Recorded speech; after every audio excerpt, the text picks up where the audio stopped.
Good evening everyone, hello, नमस्ते, आदाब, सत श्री अकाल जी, प्रणाम। कैसे हैं आप सभी? ठीक हो? चलो, बहुत अच्छी बात है, आप ठीक हैं, बहुत बढ़िया हैं, बहुत बढ़िया बात है। तो चलिए आज के सेशन की शुरुआत करते हैं। सेशन की शुरुआत करने से पहले आपको बताना चाहूँगी कि जो स्टूडेंट लाइव आ चुके हैं, जिन्होंने अभी तक इस सेशन को लाइक नहीं किया, शेयर नहीं किया, भाई जल्दी से जल्दी शेयर कर दो। जितने भी आपके भाई बंधु साथी संगी जो भी हैं, जिन तक अभी तक ये लिंक नहीं पहुँचा है तो उन्हें वहाँ तक पहुँचा दो, ताकि हिस्ट्री से रिलेटेड उनको जो इन्फॉर्मेशन है वो आपको मिल जाए। तो चलिए आज के सेशन की शुरुआत करते हैं। हमेशा से एक ही चीज़ कहते हैं, क्वेश्चंस मेरे हैं, जवाब आपके हैं। आपके सामने क्वेश्चंस आएंगे, स्क्रीन के ऊपर 4 ऑप्शंस आएंगे, आपको सिर्फ बस इतना सा ही काम करना है, आपको ABCD बतानी है। क्लियर? बात समझ में? तो चलिए शुरुआत करते हैं फर्स्ट क्वेश्चन की। अगर आपने अभी तक मेरा टेलीग्राम चैनल ज्वाइन नहीं किया तो जल्दी से जल्दी ज्वाइन कर लो, हिस्ट्री विद रितु मैम, ताकि हिस्ट्री से रिलेटेड आपको जितनी भी इंफॉर्मेशन है वहां वो आपको प्रोवाइड करवाई जा सके। क्लियर? तो चलिए बढ़ते हैं फर्स्ट क्वेश्चन की तरफ। फर्स्ट क्वेश्चन जो है आपके स्क्रीन पर आने वाला है, तैयार रहिए इस क्वेश्चन के लिए। तो देखिए स्मार्ट बोर्ड जी फर्स्ट क्वेश्चन जो है आपके सामने पेश कर रहे हैं। देखिए बताइए इसका आंसर क्या हो सकता है। क्वेश्चन देखिए, भारतीय राष्ट्रीय कांग्रेस पर प्रार्थना याचिका एंड विरोध की राजनीति करने का आरोप किसने लगाया था? भैया बताइए, who accuse Indian National Congress of practice politics of prayer partition and protest. देखिए आप सभी को पता है कांग्रेस जो है, कांग्रेस के ऊपर एक व्यक्ति थे जिन्होंने ये कहा था कि कांग्रेस एक भीख मांगने वाली संस्था है। मतलब ये हमेशा क्या मांगती रहती है? भीख मांगती रहती है। क्लियर? बात समझ में आ रही है? तो इसने कौन सा ऐसा व्यक्ति था जिसने आरोप लगाया था कि कांग्रेस जो है वो हमेशा भीख मांगती रहती है, कांग्रेस हमेशा प्रार्थना करती रहती है, वो क्या करती रहती है, हर किसी के सामने रिक्वेस्ट करती रहती है। तो वो व्यक्ति कौन था? ऑप्शंस देखिए आपके सामने, लाला हरदयाल, बाल गंगाधर तिलक, सुभाष चंद्र बोस एंड सरदार भगत सिंह। हाँ जी बताइए स्टूडेंट, क्या हो सकता है इसका आंसर? आपको सिर्फ ABCD में से एक बताना है, इसके अलावा आपको कोई भी काम नहीं करना है, बस अपने दिमाग के घोड़े थोड़े से दौड़ाने हैं। तो बताइए इसका आंसर क्या होगा? लाला हरदयाल, बाल गंगाधर तिलक, सुभाष चंद्र बोस एंड सरदार भगत सिंह। यहाँ पे मैं आपको एक छोटा सा हिट दे सकती हूँ कि वो व्यक्ति जिसने क्रांति की मशाल जगाई थी, जिसने लोगों के अंदर एक गुस्सा पैदा किया था कि हमें भारत को क्या करना है? आजाद करना है। तो आप सभी के सामने ऑप्शंस हैं और आप सभी को पता है इसका आंसर। मुझे पता है ऑनलाइन जितने भी स्टूडेंट बैठे हैं उन सभी को इस क्वेश्चन का आंसर आता है, लाला हरदयाल, बाल गंगाधर तिलक, सुभाष चंद्र बोस एंड सरदार भगत सिंह। तो आप देखिए क्रांति की मशाल किसने जगाई थी? जो एक बहुत ही बड़ा क्रांतिकारी था, जिसने कट्टरपंथी, जिसे हम क्या कहते हैं, नरम दल कहते हैं, एक्सट्रीम नेशनलिस्ट की जो भावना है वो किसने जगाई थी? वो बाल गंगाधर तिलक ने जगाई थी। और उसने ही बोला था कि कांग्रेस जो है वो एक भीख मांगने वाली, प्रार्थना करने वाली, याचिका करने वाली, रिक्वेस्ट करने वाली क्या है? एक संस्था है। क्योंकि आप सभी को पता है कांग्रेस जो थी बनी थी वो 1885 में बनी थी, और 1885 से लेकर 1905 तक का जो टाइम पीरियड है उसे हम क्या कहते हैं? भीख मांगने वाला टाइम पीरियड कहते हैं। इसमें क्या मांगी जाती थी? भीख। क्योंकि इस टाइम पे जो लोग थे ना स्टूडेंट, वो कैसे थे? नरम सॉफ्ट नेचर वाले थे, वो कैसे थे? अर्बन एरिया वाले थे, और उनको ये था कि यार ये गुस्सा करने का कोई फायदा नहीं है, अंग्रेजों के साथ अगर हम रहकर काम करेंगे तो हमें बहुत कुछ मिल सकता है। बात समझ में आई? लेकिन जब 1905 का हम देखते हैं टाइम पीरियड, उसके अंदर सारे कितने आ जाते हैं? कट्टरपंथी आ जाते हैं, जिसे हम गरम स्वभाव वाला कहते हैं, एक्सट्रीम नेशनल वाला कहते हैं। तो ये जो मशाल है वो किसने जगाई थी? बाल गंगाधर तिलक ने जगाई थी। Option number B is the right answer. Lala Hardayal जिन्होंने गदर पार्टी की स्थापना की थी, जो पंजाब के अंदर एक बहुत बड़ी पार्टी थी, गदर पार्टी, जिसकी स्थापना अमेरिका के सैन फ्रांसिस्को नगर में की गई थी, जो पंजाब की एक बहुत बड़ी, मतलब पंजाब के अंदर इस गदर पार्टी ने एक बहुत बड़ी क्रांति की मशाल जगाई थी। तो वो कौन थे? लाला हरदयाल थे। सुभाष चंद्र बोस आप सभी को पता है आजाद हिंद फौज से जुड़े हुए हैं, INA से जुड़े हुए हैं। और भगत सिंह आप सभी को पता है कि हमारे देश के वो क्रांतिकारी वीर जो अपनी देश की, अपनी माता की रक्षा के लिए क्या हो गए थे? शहीद हो गए थे, भगत सिंह। क्लियर? बात समझ में आई? तो देखिए इसका आंसर क्या रहेगा? Option number B is the right answer. कि कांग्रेस को, और मोस्ट इंपॉर्टेंट क्वेश्चन है कि कांग्रेस को प्रार्थना करने वाली, याचिका करने वाली, मतलब कि रिक्वेस्ट करने वाली और विरोध की राजनीति की आरोप किसने लगाया था? तो वो किसने लगाया था? बाल गंगाधर तिलक ने। क्लियर है स्टूडेंट? समझ में आ गया? आगे बढ़े नेक्स्ट क्वेश्चन की तरफ। तो option number B is the right answer. Clear है? समझ में आ रहा है? किसी प्रकार की दिक्कत, समस्या, ऐसा कुछ जो आपको समझ में ना आया हो? क्लियर है ऑनलाइन स्टूडेंट? तो चलिए बड़े सेकंड क्वेश्चन की तरफ तो बढ़ते हैं सेकंड क्वेश्चन की तरफ। देखिए क्या कहता है, Where from the revolution of the 1857 started first? 1857 की क्रांति सबसे पहले कहां से शुरू हुई थी? बताइए इस क्वेश्चन का आंसर। लखनऊ, इलाहाबाद, झांसी एंड मेरठ। क्या हो सकता है? बताइए स्टूडेंट, आपको सिर्फ इसका आंसर बताना है कि 1857 की क्रांति कहां से शुरू हुई थी। क्या वो बैरकपुर से शुरू हुई थी जो ऑप्शन में नहीं दिया गया? क्या वो बैरकपुर से शुरू हुई थी जो ऑप्शन में नहीं दिया गया? इसका मतलब चारों ही ऑप्शन गलत हैं, चारों ही ऑप्शन गलत हैं, क्योंकि बैरकपुर आना था इसका आंसर, तो आना था बैरकपुर इसका आंसर, तो चारों ही ऑप्शन गलत हो गए। क्या हम सही हैं? नहीं। बैरकपुर में तो सिर्फ एक छोटा सा ट्रेलर दिखाया था, किसने? मंगल पांडे ने। किसने दिखाया था? मंगल पांडे ने। अदरवाइज क्रांति की शुरुआत तो कब शुरू हुई थी? 10 मई को शुरू हुई थी। क्रांति कब शुरू हुई थी? 10 मई को शुरू हुई थी। और कहां से शुरू हुई थी? मेरठ से शुरू हुई थी। कहां से शुरू हुई थी? मेरठ से, क्योंकि मंगल पांडे को जब 8 अप्रैल 1857 को जब फांसी दे दी गई थी तो पूरे भारत में विरोध की लहर, जो विरोध की जो ज्वाला थी वो फैल चुकी थी। और 10 मई को मेरठ के जो सैनिक थे, जो 20वीं रेजिडेंट के थे, 20वीं NI के थे, उन्होंने क्या कर दिया? विद्रोह कर दिया। और 11 मई को वो दिल्ली पहुंचे और अब 12 मई को दिल्ली पर उन्होंने क्या कर लिया? अधिकार कर लिया। बात समझ में आई? तो क्रांति की शुरुआत कहां से हुई थी? मेरठ से हुई थी। लेकिन मंगल पांडे जो कलकत्ता की बैरकपुर छावनी के अंदर, बैरकपुर कैंट में थे, उस बटालियन में थे, उसके अंदर मंगल पांडे ने सिर्फ एक छोटा सा विद्रोह किया था। हालांकि वो कहने के लिए एक छोटा सा विद्रोह था, लेकिन इसने एक क्रांति की एक ज्वाला दिखाई थी कि हम किसी से पीछे नहीं है, हम कुछ भी कर सकते हैं। क्लियर? बात समझ में आई? तो याद रखिएगा, क्रांति की शुरुआत कहां से हुई थी? मेरठ से हुई थी। कब हुई थी? 10 मई से।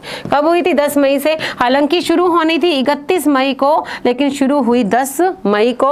अगर इसी के साथ अगर हम क्वेश्चन को देखते हैं तो लखनऊ में कौन थी? लखनऊ में क्रांति किसने की थी? बेगम हजरत महल ने की थी। किसने की थी? बेगम हजरत महल ने की थी। बेगम हजरत महल ने की थी। अगर हम इलाहाबाद की बात करते हैं तो कौन था? लियाकत अली था। कौन था? लियाकत अली था, जिसने क्रांति का क्या जगाई थी? क्रांति की बिगुल, क्रांति की मशाल जगाई थी। झांसी में आप सभी को पता है, खूब लड़ी मर्दानी, वो अकेली एक झांसी वाली रानी थी। तो यहाँ पे कौन आएगा? रानी लक्ष्मीबाई आए। रानी लक्ष्मीबाई आए। क्लियर?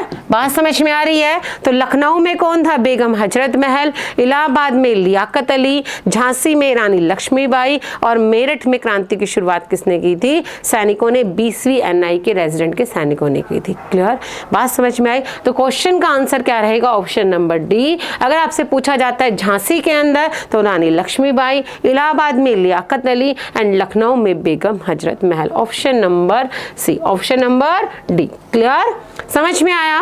समझ में आ रहा है स्टूडेंट? कॉन्सेप्ट्स क्लियर हो रहे हैं? आई होप आपके कॉन्सेप्ट्स क्लियर हो रहे हैं, क्योंकि हम क्लास में पढ़ने आए हैं, मैं आपको पढ़ाने आई हूँ, आप पढ़ने आए हैं, कॉन्सेप्ट्स को क्लियर करने आए हैं, अपने जो हमारी सब्जेक्ट में कमांड है उसे बनाने आए हैं। तो इस जो आप जिस मकसद से आए हैं उसको क्या कीजिए? पूरा कीजिए। अदरवाइज क्लास में बैठने का कोई मतलब नहीं है, ये टाइम ऑफ वेस्ट है। क्लियर? बात समझ में? तो चलिए बढ़ते थर्ड क्वेश्चन की तरफ।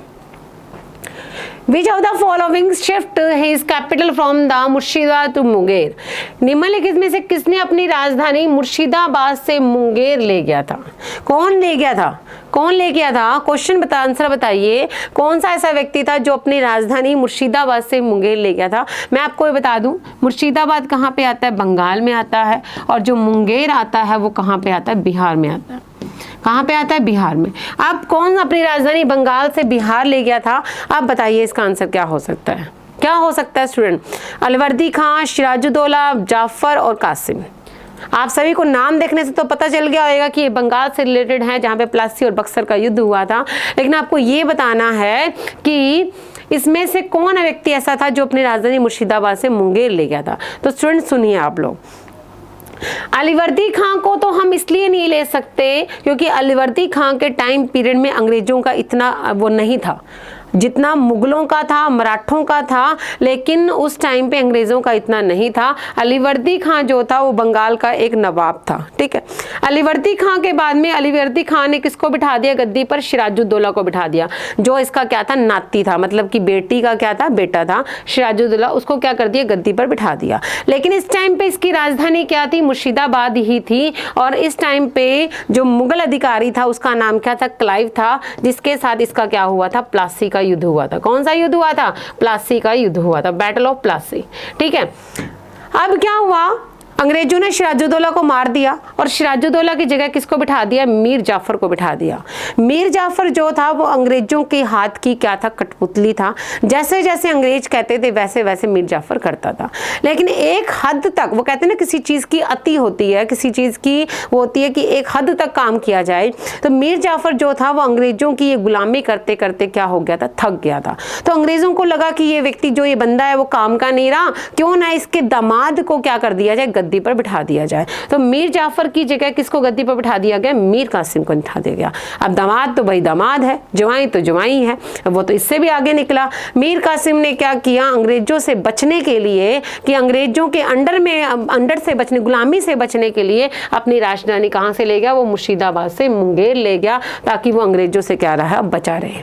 क्लियर? बात समझ में आई? मीर कासिम ये वही है जिसके साथ अंग्रेजों का क्या हुआ था? बक्सर का युद्ध हुआ था। कौन सा युद्ध हुआ था? बक्सर का युद्ध हुआ था। मीर कासिम जो है मीर जाफर का दामाद है। मीर कासिम जो था वो अंग्रेजों से बचने के लिए, अंग्रेजों से दूर रहने के लिए मुर्शिदाबाद से कहाँ ले गया? अपने कैपिटल मुंगेर ले गया। और मुंगेर कहाँ पे है? बिहार में है। पहले बंगाल, बिहार, उड़ीसा एक ही एरिया था, तो मुंगेर कहाँ पे है? बिहार में। और मुर्शिदाबाद कहाँ पे? बंगाल में है। तो option number D is the right answer. कि कौन सा ऐसा व्यक्ति जो अपनी राजधानी मुर्शिदाबाद से तो वो कौन था? मीर कासिम था, बंगाल का नवाब था। क्लियर? समझ में आया?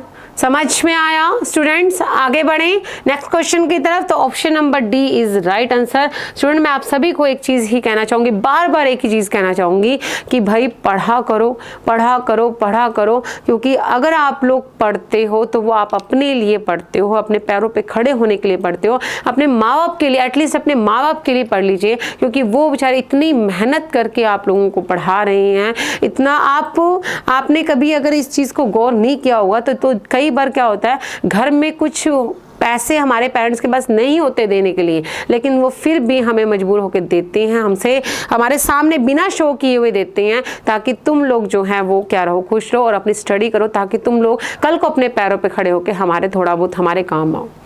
बात समझ में? बात समझ में? तो पढ़ा करो आप लोगों, चाहे वो लड़का हो लड़की हो, आजकल दोनों ही बराबर हैं, दोनों ही इक्वल हैं। जैसे लड़की को पैरों पे खड़ा होना जरूरी है तो लड़की को भी खड़ा होना जरूरी है। लड़की ये ना सोचे कि कल को मुझे यार जाना है किसी घर पे, अपने आप कमाएगा और अपने आप खिलाएगा। नहीं, ऐसा नहीं होता है स्टूडेंट्स। आज का टाइम ही ऐसा है, हस्बैंड और वाइफ दोनों को ही कमाना पड़ता है, क्योंकि घर ही ऐसे चल रही है, क्योंकि महंगाई इतनी बढ़ गई है। पहले के टाइम में अलग था, लड़की सोचती थी यार क्या करना पढ़ के, छोड़ो पता है अगले के घर जाना, अपने आप खिलाएगा ले जाके।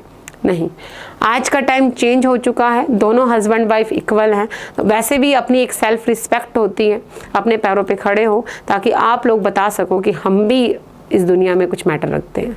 समझ में आया? तो चलिए आगे बढ़ते हैं नेक्स्ट क्वेश्चन की तरफ। क्वेश्चन देखिए क्या कहता है। The foundation of the Mughal painting was led by. Mughal चित्रकला की नींव किसके द्वारा रखी गई थी? बताइए। अकबर, हुमायूं, जहांगीर और शाहजहां। बताइए इसका आंसर क्या हो सकता है कि मुगल चित्रकला की नींव किसके द्वारा रखी गई थी? अकबर, हुमायूं, जहांगीर और शाहजहां किसके द्वारा रखी गई थी? देखिए स्टूडेंट मैं आप सभी को बताऊं कि जब हुमायूं और शेरशाह सूरी के बीच में युद्ध हुआ था, हुमायूं और किसके बीच में? हुमायूं और शेरशाह सूरी के बीच में युद्ध हुआ था। कौन सा? कन्नौज का युद्ध हुआ था, जिसे आप बिलग्राम का युद्ध कहते हो। कन्नौज का युद्ध हुआ था कब? 1540 में। तो 1540 में जब शेरशाह सूरी ने हुमायूं को हरा दिया था, तो हुमायूं कहाँ पे चला गया था? ईरान चला गया था। कहाँ पे चला गया था? ईरान चला गया था। ईरान का राजा था क्या नाम था उसका? तेहमास्प। ईरान का राजा था तेहमास्प, याद नहीं रखना, मैं वैसे जनरली आपको बता रही हूँ। ईरान का राजा था तेहमास्प, उसके दरबार में जब हुमायूं रहता था, क्योंकि ईरान के राजा तेहमास्प ने उसको क्या दी थी, शरण दी थी। जब हुमायूं उसके दरबार में रहता था तो उसके दरबार के अंदर उसके 2 चित्रकला थे, 2 पेंटिंग करने वाले थे। एक का नाम था मीर सैयद अली, मीर सैयद अली, मीर सैयद अली, और एक का नाम था अबू समद, अबू समद, अबू समद। ठीक है, इन दोनों को देखकर वो इतना इंस्पायर हुआ, इतना खुश हुआ उन दोनों को देखकर, मतलब इतना इम्प्रेस हुआ उन दोनों को देखकर कि उसको लगा कि कल को अगर मैं इंडिया गया, कल को अगर मैं भारत जाता हूँ तो इन दोनों को अपने साथ लेकर जाऊंगा और वहां पे चित्रकला की क्या रखूंगा, नींव रखूंगा। मेरी बात समझ में आ रही है? समझ में आ रहा है? तो मुगल, आपसे सिर्फ इतना पूछा गया था कि मुगल चित्रकला की नींव किसके द्वारा रखी गई, तो वो किसके द्वारा रखी गई थी, हुमायूं के द्वारा रखी गई थी। क्योंकि बाबर को इतनी नॉलेज, वैसे ही तो बाबर जो था वो युद्धों में बिजी रहा था, लेकिन जब हुमायूं, जब ईरान, अगर वो ईरान नहीं जाता तो मुगल चित्रकला नहीं आती। बात समझ में आई? वहां पे गया तेहमास्प के पास में, वहां पे उसने शरण ली, तो उसने वहां पे 2 लोगों को देखा जो क्या करते, चित्रकारी करते थे। एक का नाम था मीर सैयद अली, एक का नाम था अबू समद। इन दोनों को जब वो वापसी आ रहा था तो अपने साथ कहाँ लेकर आया, इंडिया लेकर आया, और इन दोनों के साथ भारत के अंदर क्या करवाई, चित्रकारी करवाई, मुगल चित्रकला जिसे हम कहते हैं। क्लियर? बात समझ में? अगर हम बाकी के 3 ऑप्शंस की बात करते हैं तो आप सभी को पता है जो अकबर था वो भी हर चीज में माहिर था, लेकिन उसका जो था वो पूरी तरह से, एक तरह से कहना चाहिए वो ऑलराउंडर था, उसने हर तरह से काम करवाया था। अगर हम जहांगीर की बात करते तो जहांगीर के टाइम में मुगल चित्रकला का गोल्डन पीरियड था। ये क्वेश्चन पूछा जाता है कि मुगल चित्रकला का गोल्डन पीरियड किसे कहा जाता है, तो उसे किसे कहा जाता है, जहांगीर को कहा जाता है। क्योंकि आप सभी को मैं बताऊं, जहांगीर ने एक स्टेटमेंट दी थी कि मेरी आंखें बंद कर दीजिए, ठीक है, नहीं मेरी सॉरी, मेरे सामने कोई चित्र लाके खड़ा कीजिए, मेरे चित्र सामने लाके खड़ा कीजिए, और मुझे ये ना बताइए कि वो चित्र किसने बनाया है, वो चित्र किसने बनाया है, तो मैं बिना बताए वो चित्र को बता सकता हूँ कि वो फलाम चित्र किसने बनाया है। बात समझ में आई? अगर वो चित्र एक से ज्यादा लोगों ने भी बनाया ना, तो मैं उसको देखकर भी बता सकता हूँ कि ये चित्र कितने लोगों ने और किस किसने बनाया है। तो आप सोचिए जहांगीर इस चित्रकला में कितना निपुण होगा, कितना वो फेमस होगा, कितनी उसको चित्रकला में उसको कितना आता होगा। बात समझ में आई? तो जहांगीर के टाइम पीरियड को हम मुगल चित्रकला का गोल्डन पीरियड कहते हैं, स्वर्ण काल कहते हैं। मोस्ट इंपॉर्टेंट, मुगल चित्रकला की नींव कब रखी गई थी? हुमायूं के टाइम पे रखी गई थी, लेकिन मुगल चित्रकला का गोल्डन पीरियड किसे कहते हैं? हम जहांगीर को कहते हैं। क्लियर? बात समझ में आई? अगर हम शाहजहां की बात करते हैं तो शाहजहां के टाइम में संगीत का क्या हुआ था? वैसे तो शाहजहां का जो टाइम पीरियड था उसे हम स्थापत्य, आर्किटेक्चर का, आर्किटेक्ट, स्थापत्य, वास्तुकला का हम क्या कहते हैं? गोल्डन पीरियड कहते हैं। क्यों? शाहजहां के टाइम पे जितनी भी इमारतें थी मुगलों के द्वारा बनाई गई थी, उन सभी को सफेद संगमरमर में क्या किया गया था? चेंज किया गया था। इस वजह से शाहजहां के टाइम पीरियड को हम स्थापत्य कला का, आर्किटेक्ट का क्या कहते हैं? गोल्डन पीरियड कहते हैं। क्लियर? बात समझ में आ रही है? समझ में आया? तो हुमायूं जिसने मुगल चित्रकला की नींव रखी, मुगल चित्रकला का गोल्डन पीरियड जहांगीर, शाहजहां मुगल स्थापत्य, मुगल आर्किटेक्ट का गोल्डन पीरियड किसे कहते हैं? शाहजहां। क्योंकि आप सभी को पता है ताजमहल, आगरा, दिल्ली का लाल किला, ये सब बनाने वाला व्यक्ति कौन था? शाहजहां था। इसने पहले के जितने भी राजा थे, सुल्तान थे, बादशाह थे, उन्होंने जो इमारतें बनाई थी उन सभी को तुड़वाकर उसे सफेद संगमरमर में क्या किया था? चेंज करवाया था। तो ऑप्शन नंबर 20 का आंसर रहेगा। लेकिन इन ऑप्शंस के बारे में भी अगर हम बात करते तो हमने इनकी डिटेल में बात की है कि जहांगीर मुगल चित्रकला का गोल्डन पीरियड और शाहजहां आर्किटेक्ट, स्थापत्य कला का, जिसे हम क्या कहते हैं? गोल्डन पीरियड कहते हैं। क्लियर? बात समझ में? तो option number 20 right answer. Clear है? समझ में आया? आगे बढ़े नेक्स्ट क्वेश्चन की तरफ। तो देखिए नेक्स्ट क्वेश्चन क्या कहता है, The coordination of the Hindu and the Irani's architecture can be seen in। Hindu ਅਤੇ ईरानी आर्किटेक्चर ਦਾ ਤਾਲਮੇਲ ਇਸ ਵਿੱਚ देखा जा सकता है। हाँ जी बताइए, हिंदू और ईरानी वास्तुकला का जो समन्वय है, मतलब कि मिश्रण जो है वो कहाँ देखा जा सकता है? क्या वो ताजमहल में देखा जा सकता है? क्या वो लाल किले में देखा जा सकता है? क्या वो पंचमहल में देखा जा सकता है? क्या वो शेरशाह के मकबरे में देखा जाता है? बताइए मुझे। सबसे पहले तो मुझे ये बताइए ताजमहल कहाँ पे है? आगरा में।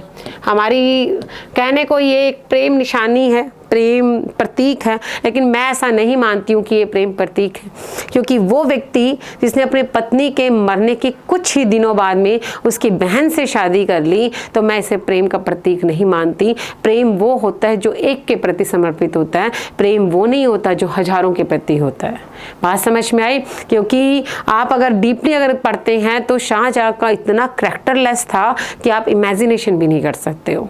बात समझ में आई? तो मैं इसको प्रेम का प्रतीक नहीं मानूंगी, मैं इसे कहूंगी सिर्फ एक दिखावा जो दुनिया को दिखाया गया कि हाँ मैं देखो कितना प्यार करता था। नहीं, मैं इन सब चीज़ों को नहीं मानती। क्लियर? बात समझ में आई? तो ताजमहल कहाँ पे? आगरा में है। दिल्ली का लाल किला ये कहाँ पे है? दिल्ली में, जिसे शाहजहां ने बनवाया था। पंचमहल कहाँ पे है? फतेहपुर सिकरी में। कहाँ पे है? फतेहपुर सिकरी में है, जिसे अकबर ने बनवाया था। और शेरशाह का मकबरा कहाँ पे है? सासाराम बिहार में। कहाँ पे है? सासाराम बिहार में। सासाराम बिहार में। कहाँ पे है? सासाराम बिहार में। कहाँ पे है? सासाराम बिहार में। क्लियर? तो ताजमहल कहाँ पे? आगरा में। कौन सी नदी? यमुना नदी। दिल्ली का लाल किला है, शाहजहां ने बनवाया था। पंचमहल फतेहपुर सिकरी में अकबर ने बनवाया था। और शेरशाह का मकबरा कहाँ पे है? सासाराम बिहार में। आपसे क्या पूछा गया? हिंदू मुस्लिम शैली का मिश्रण पूछा गया। तो आप सभी को बता दूं, जो ताजमहल है जिसे आप प्रेम का प्रतीक कहते हो, उसके अंदर हिंदू और मुस्लिम का क्या किया गया? हिंदू और ईरानी मुस्लिम नहीं कह सकते, हिंदू और जो ईरानी जो कल्चर है, जो संस्कृति है, उन दोनों को मिलाकर एक ताजमहल बनाया गया था। बात समझ में आई? आप सभी को इसके साथ एक नॉलेज और दे दूं, जो ताजमहल है, ताजमहल का जो वास्तुकार था, आर्किटेक्चर था, उसका नाम था अहमद लाहौरी। अहमद लाहौरी। ताजमहल का जो आर्किटेक्चर था, वास्तुकार था, आर्किटेक्ट होता है ना जो आके देखता है कि ये चीज़ यहाँ होनी चाहिए, ये चीज़ यहाँ होनी चाहिए, तो वो कौन था? अहमद लाहौरी था। ताजमहल का मिस्त्री कौन था? ईसा खां था। ताजमहल का मिस्त्री ईसा खां था। ताजमहल का मिस्त्री कौन था? ईसा खां। बात समझ में आई? ताजमहल का वास्तुकार कौन था? अहमद लाहौरी। ताजमहल का मिस्त्री कौन था? ईसा खां था। क्लियर? बात समझ में आई? ये 1631 में बनना शुरू हुआ था। 22 साल लगे थे इसको बनने में। कितने साल लगे थे?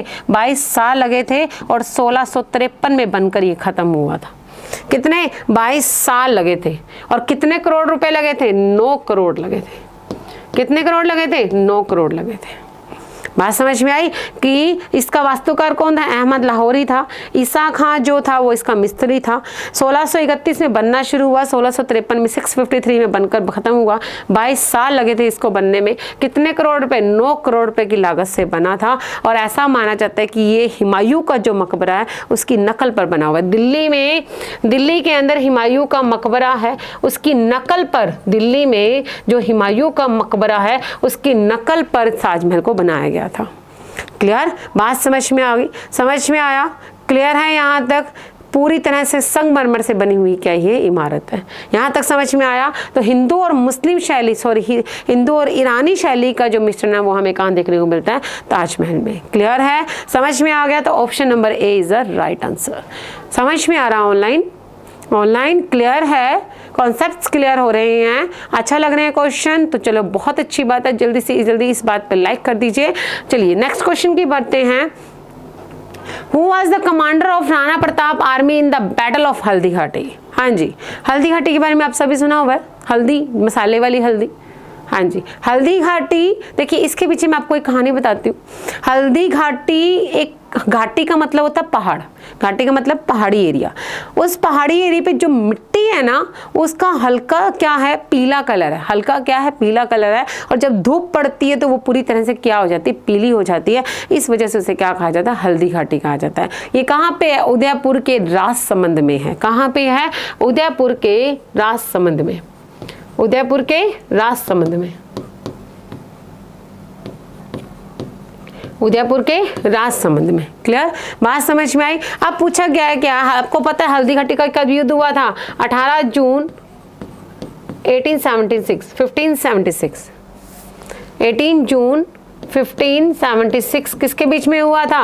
अकबर और महाराणा प्रताप के बीच में। अकबर और महाराणा प्रताप के बीच में हुआ था। मेवाड़ का राजा था ये महाराणा प्रताप। पूछा गया है अकबर की सेना को कौन संभाल रहा था? अम्मान सिंह।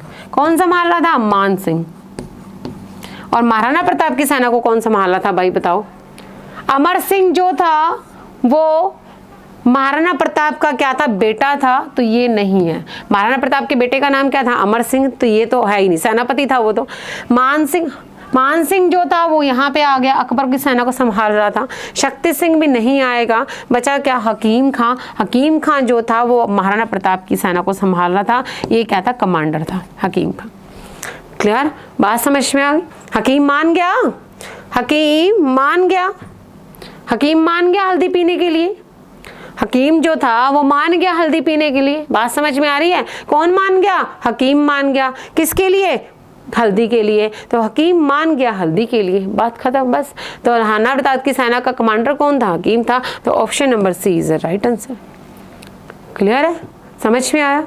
बहुत इजी क्वेश्चन था, बस थोड़ा सा सोचने की जरूरत थी।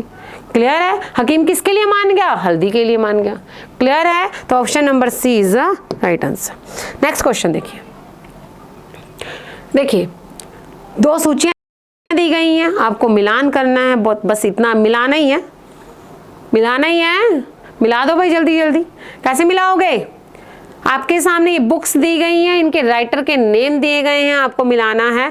ताजुल मासिर, ताजुल मासिर किसने लिखी थी? अपना जो सिर है वो ताज के ऊपर रख लिया। किसने?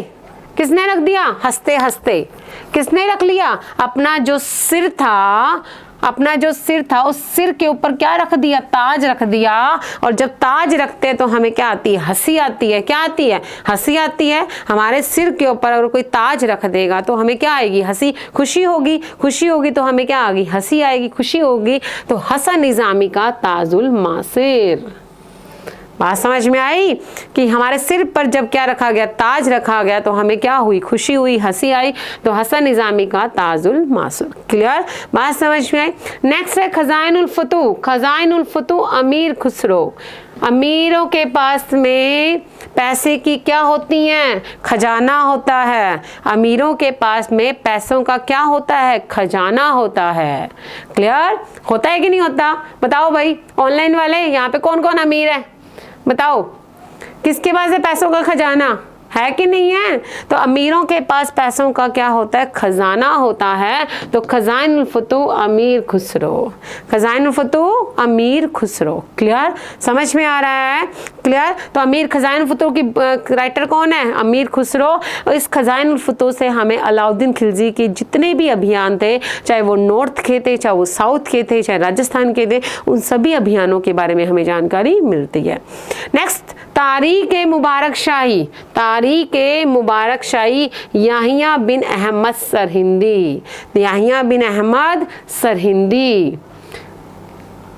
याहिया बिन अहमद सरहिंदी। तारीख मुबारक शाही याहिया बिन अहमद सरहिंदी। और फतवा जहादारी, फतवा जहादारी जियाउद्दीन बर्नी। फतवा जहादारी जियाउद्दीन बर्नी। क्लियर? बात समझ में आई? तो ए का क्या रहेगा? सेकंड रहेगा। और बी का क्या रहेगा? थर्ड रहेगा। बी का थर्ड देखिए कहाँ पे है, यहाँ पे बी का थर्ड ये रहा। ए का सेकंड है, बी का थर्ड है, सी का 4 है और डी का फर्स्ट है। Option number A is the right answer जी। क्लियर है जी? समझ में आ गया जी?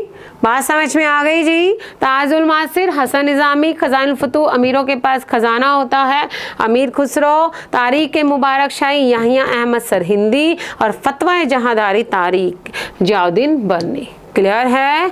समझ में आ गया भाई? जीने दो फतेह मत हो, जीने दो फतेह मत हो। तो option number A is the right answer. Clear है? समझ में आ गया? यहाँ तक क्लियर हुआ? आगे बढ़े नेक्स्ट क्वेश्चन की तरफ। तो देखिए Which improvements among these done by शेषा सूरी। शेषा सूरी ने इनमें से कौन सा सुधार किया था? भाई शेषा सूरी ने तो सारे सुधार किए थे।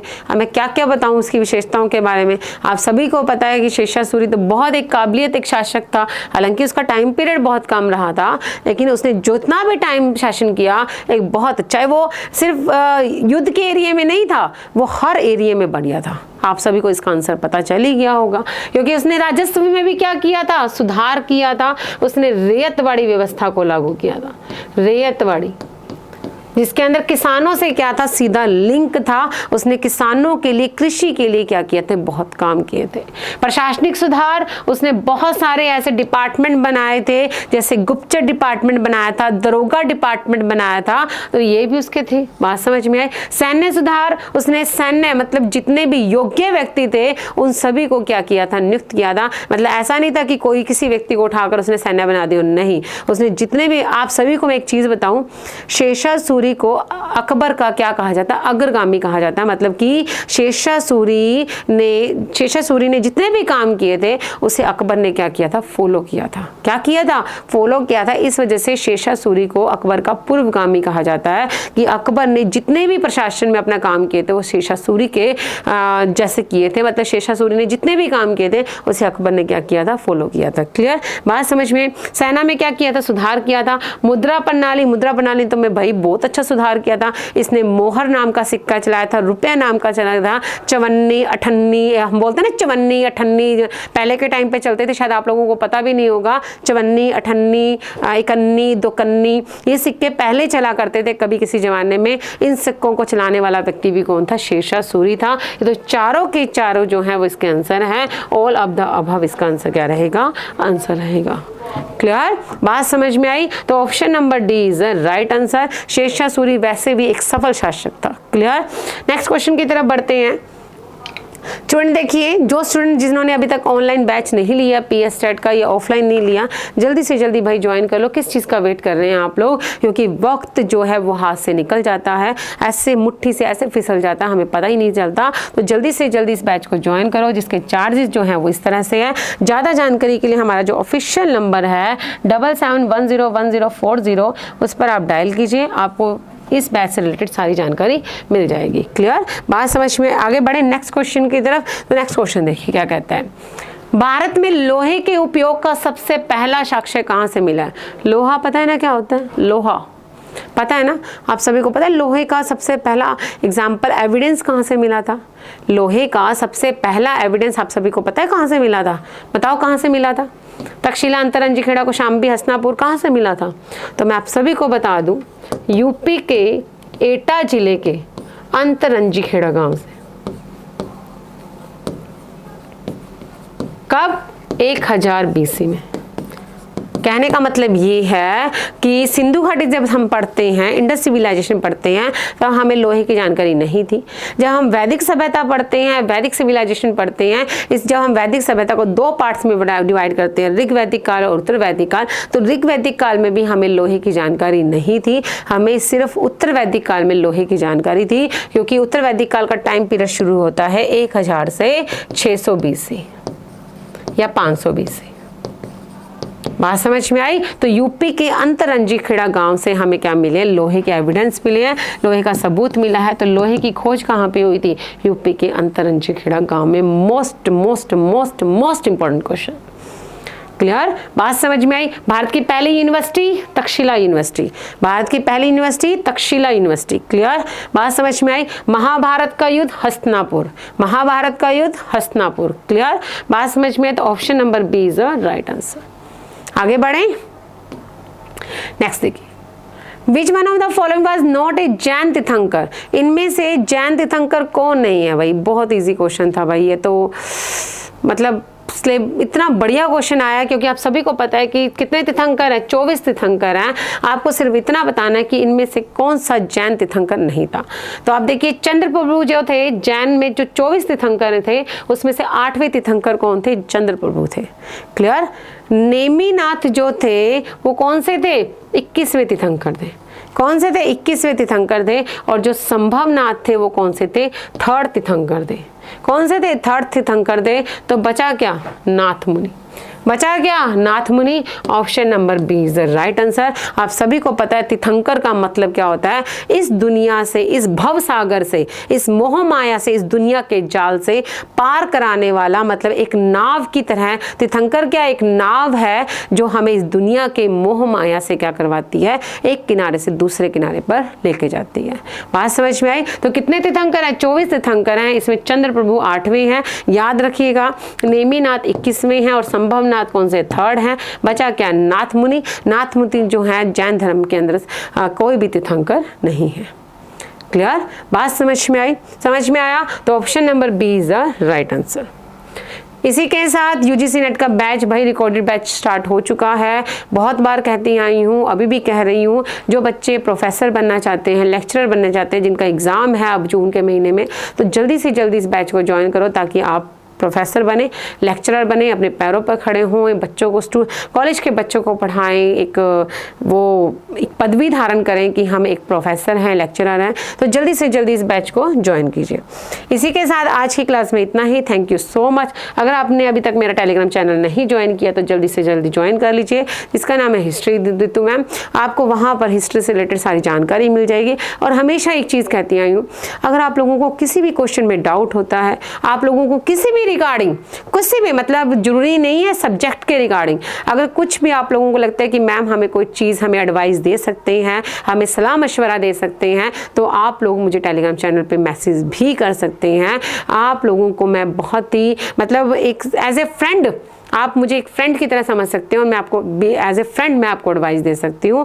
तो आप चीज़, क्योंकि आप लोगों को लगता है यार मैम से बात करेंगे सही नहीं है, मतलब डर लगता है, नहीं, ऐसा कुछ भी नहीं है। आप लोग एनी टाइम मुझे मैसेज कर सकते हैं। क्लियर? तो आज की क्लास में इतना ही। Thank you so much. स्वस्थ रहो, खुश रहो, मस्त रहो और अपना ध्यान रखो। जाते जाते ये भी बता के जाइएगा कि कितने क्वेश्चन आप लोगों के सही हुए हैं। Clear? Thank you so much. Good night, शुभ रात्रि एंड शुभ खैर। Thank you so much.